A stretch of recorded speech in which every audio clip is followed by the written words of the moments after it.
مفتی طارق مسعود speeches کو subscribe کریں۔ عذابوں کی دو قسمیں ہیں، خوب سمجھ لیں، یہ ٹاپک چلی پڑا ہے تو میں جلدی سے کمپلیٹ کر لوں۔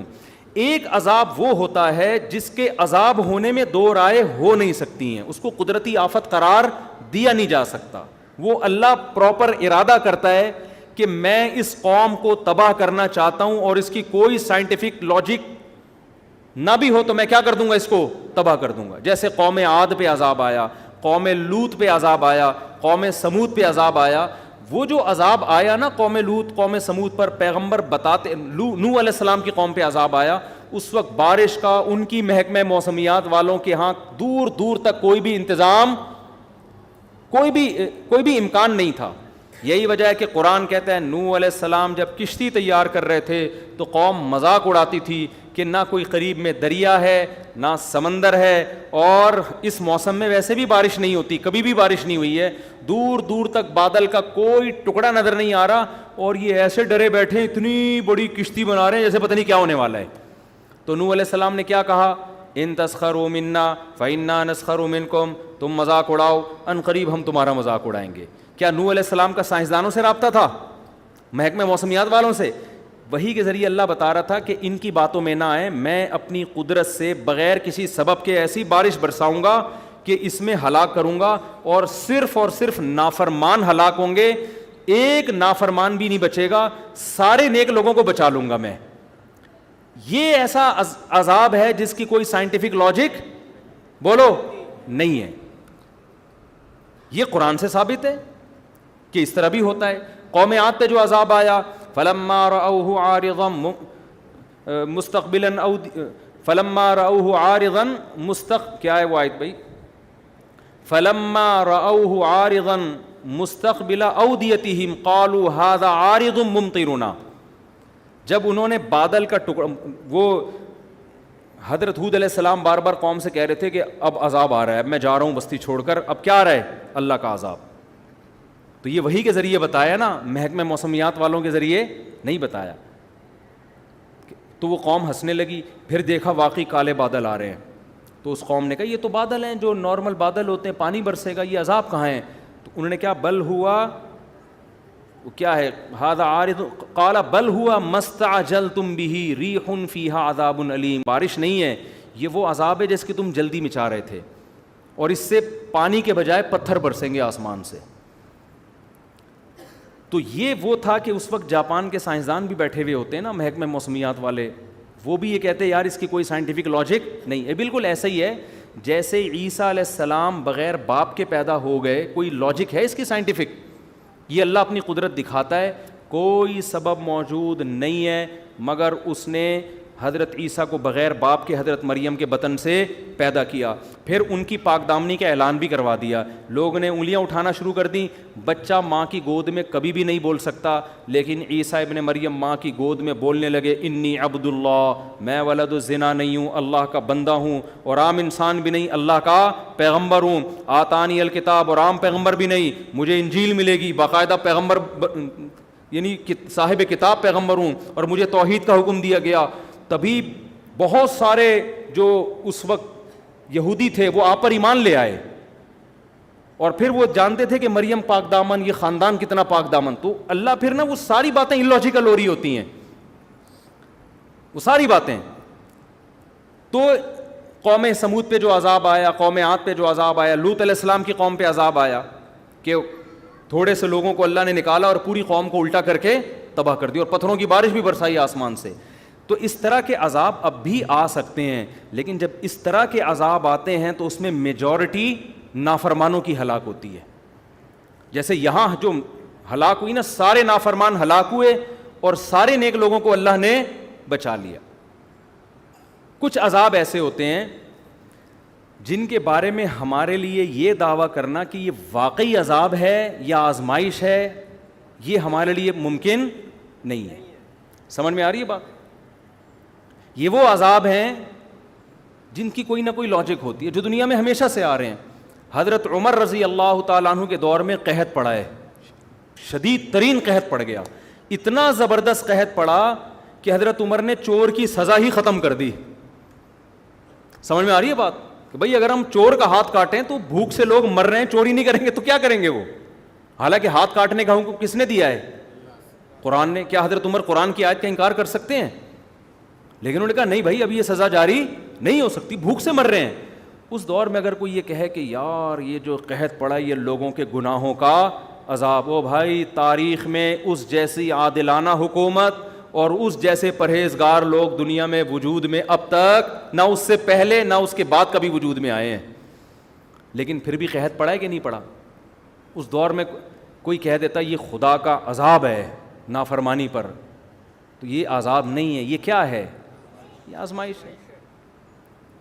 اب سوال پیدا ہو تو اللہ کو کیا ضرورت تھی لوگوں کو آزمائش میں ڈالنے کی؟ تو بھائی اللہ کی باتیں کس سے پوچھی جائیں گی؟ اللہ سے پوچھی جائیں گی نا. اللہ جو کام کرتا ہے لا یسأل عما یفعل, قرآن میں اللہ نے بتا دیا میں جو کروں گا مجھ سے نہیں پوچھا جائے گا میں کیوں کر رہا ہوں, تم جو بھی کرو گے تم سے پوچھا جائے گا. اب اللہ نے سیلاب بھیج دیا نا, یہ اللہ نے بھیجا ہے, اللہ سے نہیں پوچھا جائے گا اللہ کیوں بھیجا. ہم سے پوچھا جائے گا جب آ گیا اتنے لوگ مر گئے تم نے مدد کیوں نہیں کی ان کی, یہ ہم سے پوچھا جائے گا کہ تم نے اپنی. اگر کوئی کہے کہ اللہ نے کوئی سندھ کی عوام پہ اتنا ترس آ رہا تھا تو اتنا بڑا عذاب بھیجا کیوں اللہ نے, تو اس کا مطلب آپ سوال کس سے کر رہے ہو؟ اللہ سے کر رہے ہو. تو اللہ سے نہیں پوچھا جائے گا, پوچھا ہم سے جائے گا. تو اللہ نے تو جو کرنا ہے وہ کرے گا, پوچھا ہم سے جائے گا کہ تمہاری جو اس موقع پہ ذمہ داری تھی وہ تم نے پوری کی ہے یا نہیں کی. تو میں دوسری قسم جلدی اس کو ڈیفائن کر دوں. تو یہ قسم وہ ہوتی ہے جو نیچرل ہے, جو دنیا میں ہمیشہ سے ہو رہی ہے, چاہے عادلانہ حکومت ہو یا ظالمانہ حکومت ہو. قحط بھی دنیا میں آتے ہیں, نارمل ہے, بارشیں بھی رک جاتی ہیں, زلزلے بھی آتے ہیں. اب جاپان میں جو صبح و شام زلزلے آ رہے ہیں اس کا یہ مطلب نہیں ہے کہ جاپانیوں نے کوئی الگ سے ظلم دنیا میں کیا ہوا ہے, وہ تو پٹے ہیں بیچارے اس سے. ہیروشیما اور ناگاساکی کے بم کے مارے ہوئے لوگ ہیں, تو آنا تو ان پہ چاہیے تھا زلزلے, جو امریکہ پہ آنا چاہیے تھا نا, جنہوں نے ہیروشیما کو اور ناگاساکی کو تباہ کیا. آ کس پہ رہے؟ اب وہ قیامت کے دن اللہ سے کہیں اللہ ٹھیک ہے ہم کافر تھے, ہم چنگ پونگ کرتے تھے, لیکن ہم تو آدھی سزا تو ہمیں دنیا میں ہی مل گئی تھی ہیروشیما اور ناگاساکی پہ, تو پھر بھی عذاب آ رہے ہیں. تو ہم کیا کہیں گے بھائی جو پہاڑی علاقہ ہے اس میں زلزلے زیادہ آتے ہیں, سوات مردان میں زلزلے زیادہ آتے ہیں, کراچی میں کم آتے ہیں. بدماشیاں کراچی میں زیادہ ہیں, سوات مردان میں کیا ہیں کم ہے. لاہور میں تو ماشاءاللہ کوئی لاہوری بیٹھے ہو تو پیشگی معذرت, سب سے کم زلزلے کہاں آتے ہیں؟ میرے خیال ہے لاہور میں آتے ہیں. تو یہ نیچرل ہے. اب دیندار آدمی کیا کرتا ہے, وہ کیا کرتا ہے کہ بجائے اس کے کہ تو نے نیچے اپنا گھر بنایا ہوا ہے اوپر چلا جا, وہ اوپر جانے کے بجائے نیچے تہجد زیادہ اخلاص سے شروع کر دیتا ہے. وہ سمجھ میں آ رہی ہے بات؟ وہ نیچے کھارا در میں ہے نا, پانی آیا اکثر کھارا در ڈوب جاتا ہے پانی میں, تو وہ کیا کرتا ہے کہ یار ہمارے گناہوں کی سزا میں پانی آ گیا, ہم ڈوب گئے, اب ہم کیا کریں گے, اب گٹکے سے بھی میں توبہ کر رہا ہوں آئندہ کے لیے, اب میں چلے کی جماعت میں نکل رہا ہوں تاکہ عذاب نہ آئے. نکلنا تو چاہیے بھائی, گٹکا بھی چھوڑنا چاہیے, لیکن اللہ تعالیٰ نے دنیا کو دارالاسباب بنایا ہے. تو سب سے پہلے آپ کی ذمہ داری کیا ہے کہ آپ اس ریزن پہ غور کریں یہ سزا ہمیں ملی کیوں ہے. آپ کراچی میں نشیبی جگہ پہ کیوں رہتے ہو بھائی, اوپر کیوں نہیں چلے جاتے آپ؟ اس پہ بھی لوگ, اور یہ بھی جرم ہے گناہوں, اگر یہ گناہ کی وجہ سے عذاب آیا ہے نا تو نیچے رہنا بھی ایک گناہ ہے.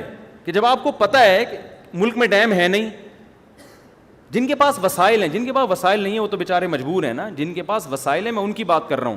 جب آپ کو پتہ ہے کہ نیچے ہمارے ملک میں ڈیم نہیں ہے اور تباہی آتی ہے تو آپ کو خود بھی تو خیال کرنا چاہیے نا. اب آپ جاپان میں جا کے مضبوط عمارت بناؤ اور زلزلہ پروف نہ ہو, تو آپ وہاں روزانہ سہ روزے کا اجتماع رکھو گے, فضائل اعمال کی تعلیم ہوگی نا. جو کافر شراب پی رہے ہیں نا نائٹ کلب میں, وہ بچ جائے گا زلزلے میں, آپ کیا ہو جاؤ گے, انا للہ ہو جائے گا آپ کا. تو اس میں اللہ کا قصور نہیں ہے, اس میں قصور کس کا ہوگا, آپ کا, کہ جب آپ کو پتہ ہے کہ اس جگہ زلزلے زیادہ آتے ہیں آپ نے زلزلوں سے بچنے کی کوشش کیوں نہیں کی. تو عذاب بعض دفعہ خالصتاً عذاب ہوتا ہے, اور بعض دفعہ جو ہوتا ہے اس میں ہم 100% یہ نہیں کہہ سکتے کہ عذاب ہے, وہ قدرتی حادثہ بھی ہوتا ہے, لیکن حدیث میں اس کو بھی عذاب کہا گیا ہے. کس معنی میں کہا گیا وہ میں بھی بتاتا ہوں. جیسے حدیث میں آتا ہے کہ حضرت عائشہ رضی اللہ تعالیٰ عنہ نے نبی سے عرض کیا, یا رسول اللہ یہ طاعون کیا چیز ہے جو وبا پھیلتی ہے نا طاعون, آپ نے فرمایا عذاب یبعثہم اللہ علی من یشاء من عبادہ, اللہ کی طرف سے ایک عذاب ہے جس پہ چاہے اللہ مسلط کر دیتا ہے. لیکن آگے آپ نے فرمایا کہ اہل ایمان کے لیے اس کو رحمت بنا دیتا ہے. تو اس سے پتہ چلا کہ اس کا عذاب ہونا یقینی ہر ایک کے لیے نہیں ہے, یہ قدرتی حادثے ہیں. تو جتنے بھی قدرتی حادثے دنیا میں ہوتے ہیں, ایک تو وہ دو حادثوں کی قسمیں سمجھ میں آ گئی نا. ایک تو وہ جو قوم لوط قوم نوح پر, اس کی کوئی سائنٹیفک لاجک نہیں تھی, اللہ نے اپنے ارادے سے جیسے حضرت ابراہیم کو آگ میں بچا لیا اور بغیر باپ کے حضرت عیسیٰ کو پیدا کر دیا, تو بغیر کسی لاجک کے اللہ نے آسمان سے پتھر برسا کے قوم کو ہلاک کر دیا. لیکن کچھ ہوتے ہیں جن کی سائنٹیفک لاجک ہوتی ہے. دنیا میں جب گیس اتنی نکل رہی ہے نا, تو زلزلے خود بخود آئیں گے. کتنی گیس کتنا پیٹرول تو ہم نکال رہے ہیں نا, تو نیچے سے زمین خالی ہو رہی ہے کہ نہیں ہو رہی؟ تو جب زمین ذرا سرکتی ہے کہ تھوڑا سا یہاں سے خالی ہو گئی ہوں, تھوڑا سا اپنا ادھر کروٹ لوں میں, تو زمین کی کروٹ چھوٹی کروٹ بولو وہ بڑے بڑے پہاڑوں کو ہلا دیتی ہے. وہ تھوڑی سی یوں ہی لاکھوں لوگ یوں ایسے یوں ہوئے کہ اب دوبارہ پرانی پوزیشن میں آ ہی نہیں رہے. تو یہ جو اس قسم کے حادثات ہوتے ہیں, ان کے بارے میں نبی صلی اللہ علیہ وسلم نے دو ٹوک بتا دیا کہ یہ نافرمان کے حق میں عذاب ہیں, فرما بردار کے حق میں کیا ہیں؟ رحمت. تو سندھ کی عوام یا بلوچستان یا KPK میں جو مصیبتیں آئی ہیں, تو نیک لوگوں کے لیے کیا ہے؟ یہ رحمت ہے. برے لوگوں کے لیے کیا ہے؟ یہ عذاب ہے. تو ہر قدرتی حادثہ وہ برے کے لیے عذاب ہوتا ہے, نیک کے لیے کیا ہوتا ہے؟ رحمت. اس سے پتہ چلا کہ وہ نیک پر بھی آ سکتا ہے. اس سے کیا پتہ چلتا ہے؟ وہ نیک پر بھی آ سکتا ہے. اب اسی میں آپ دیکھ لیں جو دینداروں کی حماقتیں, جب یہ کورونا پھیلا ہے نا, تو اس میں لوگوں نے کیا باتیں کرنا شروع کر دی تھی. میں بہت عرصے بعد کورونا پہ آیا ہوں, لیکن اب یہ ٹاپک کو سمجھانے کے لیے کہ جی مسجدوں میں نہیں آئے گا یہ کورونا. مسجدوں میں کیا ہوگا؟ ہم تو وہاں اللہ اللہ کرنے جاتے ہیں, وہاں وبا کیسے آئے گی؟ تو یہ تو حدیث سے یہ بات ثابت ہے کہ جتنی بھی قدرتی حادثات ہیں متاثر اس سے سب ہوتے ہیں. تبھی تو نبی نے فرمایا مومن کے لیے وہ رحمت بن جائے گی اور کافر کے لیے وہ عذاب بن جائے گی, نافرمان کے لیے عذاب بن جائے گی. تو نبی نے یہ تو نہیں کہا حضرت عائشہ سے کہ یہ طاعون اللہ کا عذاب ہے جس سے صرف کافر متاثر ہوگا, مومن کو یہ کچھ بھی نہیں کہے گی. یہ کہا نبی نے؟ کب کہے گی اس کو بھی, لیکن اس کے جب وہ تکلیف میں آئے گا تو گناہ معاف ہوں گے, مرے گا تو شہادت کا درجہ ملے گا. کیا خیال ہے؟ تو اس سے پتہ چلتا ہے بھائی وہ سینما گھر میں بھی جائے گی وبا, چاہے وہ کورونا ہو یا طاعون ہو, وہ مسجد میں بھی اسی اسپیڈ سے آئے گی جس اسپیڈ سے سینما گھر میں جا رہی ہے. تو لہذا اگر سینما گھر میں احتیاط کرنی ہے تو کہاں ہے؟ مسجد میں بھی اسی طرح احتیاط کرنی ہے. اب آپ یہ کہہ سکتے ہیں کہ جب نبی نے کہہ دیا کہ یہ وبا یہ رحمت ہے مسلمانوں کے لیے, تو رحمت تو لینی چاہیے نا, تو اس سے بچنا تو نہیں چاہیے. لہذا جب یہ رحمت ہے تو پھر تو طاعون کو گلے لگانا چاہیے. کوئی کووڈ کا مریض ہے, وہ ایک بندہ تھا نا کورونا کے دنوں میں, سگریٹ پی رہا تھا نا, کش لے رہا ہے, دھوئیں نکال رہا ہے بڑے بڑے سانس بھر کے. تو ایک بندہ اس کے پاس گیا, لڑکوں کی عادت ہوتی ہے نا جاتے ہی اس کے ساتھ کھانے میں شریک ہو جاتے ہیں, تو یہ گیا جاتے ہی سگریٹ لے کے کش لگایا اور کہا مجھے لگ رہا ہے تو بڑی ٹینشن میں ہے, میں چاہ رہا ہوں تیری ٹینشن میں تیرے ساتھ شریک ہو جاؤں. سٹا لگا کے بول رہا کیا ہوا؟ تو ٹینشن کیا ہے؟ کہہ رہا ٹینشن یہ ہے کہ مجھے کورونا ہوا ہے. بس ہم نے یہ اسی کی سگریٹ کے کیا کر رہا ہے, ٹھٹے لگانا شروع کر دیا اس نے. تو آپ یہ کہہ سکتے ہیں کہ جب یہ رحمت ہے تو پھر احتیاط کیوں کریں ہم؟ تو یاد رکھو یہ ایک اور شریعت کا اصول ہے کہ جتنی بھی آزمائشیں ہیں وہ اللہ کی رحمت اس وقت بنتی ہیں جب ان آزمائشوں سے ہم بچنے کی پوری کوشش کر لیں, پھر بھی اللہ مبتلا کر دے. اگر آپ ہی بچنے کی کوشش نہیں کر رہے تو پھر وہ حماقت ہے, پھر اس کو آپ رحمت نہ سمجھو. ارے ہر بیماری اللہ کی رحمت ہے یا نہیں ہے؟ حدیث میں آتا ہے بخار میں گناہ معاف ہوتے ہیں. حدیث میں آتا ہے بخار کی جو گرمی ہے نا, یہ جہنم میں جو مسلم کو عذاب ہونا تھا وہ گرمی کی شکل میں اللہ دنیا میں دے دیتے ہیں مسلمان کو. بخار بڑی حدیث میں بڑی فضیلت ہے کہ بخار کی وجہ سے جہنم کی آگ کیا ہوتی ہے؟ ٹھنڈی, گناہ معاف ہوتے ہیں. آپ نے کہا یار اتنی بڑی رحمت, آپ کیا کیا کہ جی مری میں برف میں جا کے سو گئے آپ. کہ یار میں چاہتا ہوں مجھے صبح کیا ہو جائے؟ تیز بخار ہو جائے. پھر جب 103 ہوا آپ نے کہا تھوڑی رحمت کا تقاضا اور چاہیے مجھے. سمجھ میں آ رہی ہے بات؟ یہی وجہ ہے کہ جب طاعون صحابہ میں پھیلا, صحابہ میں یہ حدیث پھیل گئی تھی کہ طاعون میں جو مرے گا وہ کیا ہوگا؟ شہید ہوگا. لیکن صحابہ کرام نے کیا کیا کہ لوگوں کو منتشر کر دیا, پہاڑوں کی طرف بھیج دیا. حضرت عمر رضی اللہ تعالیٰ عنہ نے ان پر بڑی ان کو اپریشیٹ کیا کہ انہوں نے حافظ ابن حجر رحمۃ اللہ نے اپنے دور کا یہ واقعہ لکھا ہے کہ ایک علاقے میں طاعون پھیلا تھا، تو لوگوں نے کیا کیا کہ اجتماعی طور پر دعا کا اہتمام کیا کہ بہت لوگ طاعون تو پہلے بہت اسپیڈ سے پھیلتا تھا، ایسے جنازے. تو لوگوں نے کیا ابن حجر رحمۃ اللہ نے یہ واقعہ لکھا ہے کہ لوگ نا سارے علماء اور بزرگان دین اور ساری عوام جمع ہو گئی جنگل میں، کیا کہیں صحرا میں جا کے نا مل کے زور زور سے اللہ سے دعا مانگتے ہیں گڑ گڑا کے تاکہ بیماری ختم ہو جائے. ابن حجر نے لکھا کہ جب وہ اجتماعی سطح پہ گئے دعا مانگی تو بیماری کم ہونے کے بجائے اور بڑھ گئی. کم ہونے کے بجائے کیا ہو گئی؟ اور وجہ کیا ہے؟ ابن حجر نے لکھا کہ وجہ یہ تھی کہ یہ بدعت کا ارتکاب کیا انہوں نے، اس لیے کہ ایسے موقع پہ میدان میں جمع ہو کے اجتماعی دعا حدیث سے ثابت نہیں ہے.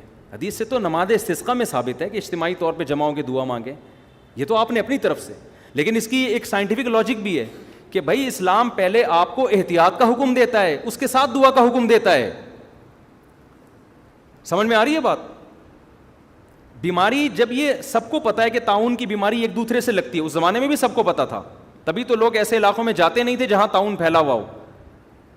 تو جب یہ ایک دوسرے سے لگتی ہے تو آپ جب جنگل میں صحرا میں سارے اکٹھے ہو جاؤ گے تو طاعون کے جراثیم یہ نہیں دیکھیں گے کہ کس کام کے، آپ فلم دیکھنے کے لیے اکٹھے ہو یا تہجد کے لیے اکٹھے ہو، جرثوم وائرس پہ کوئی فرق نہیں پڑتا. تو آپ اسباب اختیار نہیں کر رہے، جبکہ شریعت ہمیں کسی بھی کام میں کامیابی کے لیے سب سے پہلے اسباب اور پھر اللہ سے دعا. جو بعض لوگ کہتے ہیں نا سب سے پہلے دعا پھر اسباب، ان کا بھی ایک صحیح مطلب ہے، ان کا مطلب ہے کہ اسباب سے بچنے کا اہتمام تو کرنا ہے، فوراً دعا بھی شروع کر دینی ہے، لیکن اسباب کو بھی بھرپور طریقے سے اختیار کرنا ہے. سمجھ میں آ رہی ہے بات کہ نہیں آ رہی؟ تو ابن حجر رحمۃ اللہ علیہ نے لکھا ہے کہ اتنا کراؤڈ ہوا اور سب نے بہت گڑ گڑا کے دعائیں مانگی، مگر جو موت کا تناسب تھا وہ پہلے سے بہت تیزی سے بڑھ گیا. تو وجہ اس کی یہی ہے کہ بھائی آپ، اور یہ حماقت آج بھی لوگ کر رہے ہوتے ہیں، آج بھی لوگ کر رہے ہوتے ہیں. بیمار آدمی کے بھائی احتیاط پر کو فوکس کرو، اس کی صحت کا خیال کرو، وہ کر نہیں رہے ہوتے اور اس کے ساتھ صرف دعا پر اکتے ہو. دعا تو بہت ہی ضروری ہے.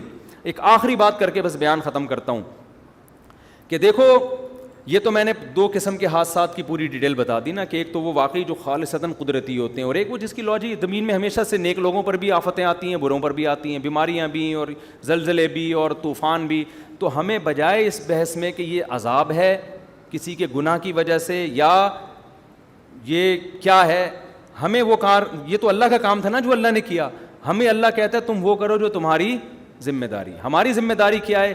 ایسے موقع پہ وہ کرنا ہے جو صحابہ کیا کرتے تھے، غریب کے ساتھ تعاون. اور مشرک کیا کیا کرتے تھے کہ جب اللہ کو اس پہ اتنا ترس آ رہا ہے تو اللہ نے اس کو غریب بنایا کیوں؟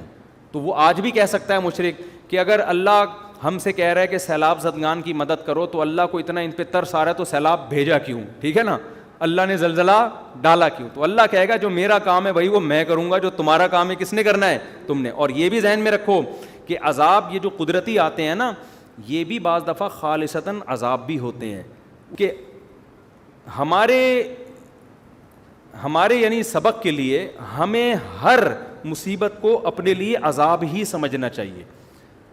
یہ شریعت کی تعلیم ہے، چاہے حقیقت میں وہ عذاب ہو یا نہ ہو، ہمیں یہ سمجھنا چاہیے. میں اس ایک مثال سے سمجھاتا ہوں. جب کراچی کے حالات خراب ہوئے تھے نا تو علماء بہت کہہ رہے تھے یہ بدعمالیاں جن کی سزا مل رہی ہیں بالکل ٹھیک بات تھی، یہ بدعمالیوں کی سزا. اور یہ جو سیلاب آیا ہے اس میں جو میں کہہ رہا ہوں نا کہ یہ ضروری نہیں کہ عذاب ہو، تو یہ بھی ضروری نہیں کہ عذاب نہ ہو، عین ممکن ہے کہ یہ کیا ہو؟ عذاب بھی ہو. ہمیں کیا کرنا ہے؟ تو ہمارے حضرت فرمایا کرتے تھے کہ ہم میں سے ہر آدمی کو سوچنا چاہیے دنیا میں کہیں بھی آفت آئے تو ہمیں یہی سوچنا چاہیے یہ عذاب ہی ہے اور کسی اور کے گناہوں کی سزا نہیں بلکہ میرے گناہوں کی سزا ہے. یہ اللہ ہم سے چاہتا ہے کہ بے شک وہ کسی اور کے گناہ کی سزا ہے یا سزا نہیں بھی ہے، قدرتی حادثہ ہے، لیکن جس کے دل میں اللہ کا خوف ہوتا ہے وہ یہ سمجھتا ہے کہ یہ عذاب ہی ہے اور یہ میرے گناہوں کی وجہ سے، وہ اپنے گناہوں کا استحضار کرتا ہے. دیکھو نبی سے بڑھ کر دنیا میں کوئی ہو سکتا ہے؟ حدیث میں آتا ہے جب بھی مدینہ میں گہرے بادل آتے تھے آپ صلی اللہ علیہ وسلم خوف زدہ ہو جاتے اور مسجد میں جا کے دعائیں مانگنا شروع کر دیتے. حالانکہ گہرے بادل آنا کیا ہے؟ نیچرل ہے، اور نبی سے تو کوئی گناہ ہوتا ہی نہیں ہے، لیکن جس کے دل میں تقوی اللہ کا خوف ہوتا ہے نا وہ تو نبی یہی سمجھتے تھے. پھر نبی جا کے دعا مانگتے، اے اللہ تو نے مجھ سے وعدہ کیا ہے کہ جب تک میں ان کے درمیان موجود ہوں تیرا عذاب نہیں آئے گا. حالانکہ مدینہ میں تو اب بھی بادل آتے ہیں. تو اس سے پتہ چلتا ہے کہ جس کے دل میں خوف ہوتا ہے بھائی, وہ تو ہر مصیبت کو اپنے گناہ کی سزا سمجھتے. تو سمجھنا ہمیں, یہ تو میں نے ایک نالج کے لیے ایک پورا بیان کیا. جب کراچی کے حالات خراب ہوئے تھے, بہت قتل و غارت ہو رہا تھا, حضرت بار بار ہمیں نصیحت کرتے تھے کہ دیکھو یہ گناہوں کا عذاب ہے, جو کہ کسی اور کے گناہوں کا عذاب. اپنے بارے میں انسان خوش فہمی مبتلا ہو جاتا ہے, میں تو بڑا نیک ہوں, میں تو تہجد گزار ہوں, میں تو نمازی ہوں, میں تو حاجی ہوں, میں تو یہ ہوں. فرمایا سمجھو یہ میرے گناہوں کا عذاب ہے. تو حضرت کہتے ہیں میں یہ سمجھتا ہوں مجھ سے کوئی کوتاہی ہوئی ہے جس کا یہ عذاب ہے. تو استحضار ہم سب کو یہی کرنا چاہیے.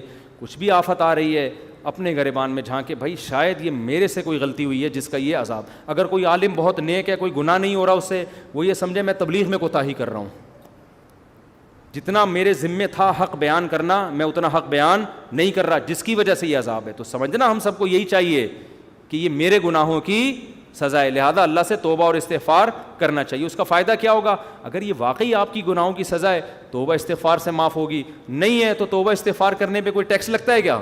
آپ کے درجات کیا ہو جائیں گے؟ بلند ہو جائیں گے. اللہ کی نظر میں مقام بڑھ جائے گا. اللہ کہے گا سزا اس کو ملی ہے, گناہ اس کے تھے, اور یہ بندہ میرے کتنا خوف رکھتا ہے کہ یہ سمجھ رہا ہے کہ یہ میرے گناہوں کی, اس سے اللہ کا قرب آپ کو کیا ملے گا؟ اور زیادہ ملے گا. اللہ تعالیٰ سمجھنے کی عمل کی توفیق عطا فرمائے.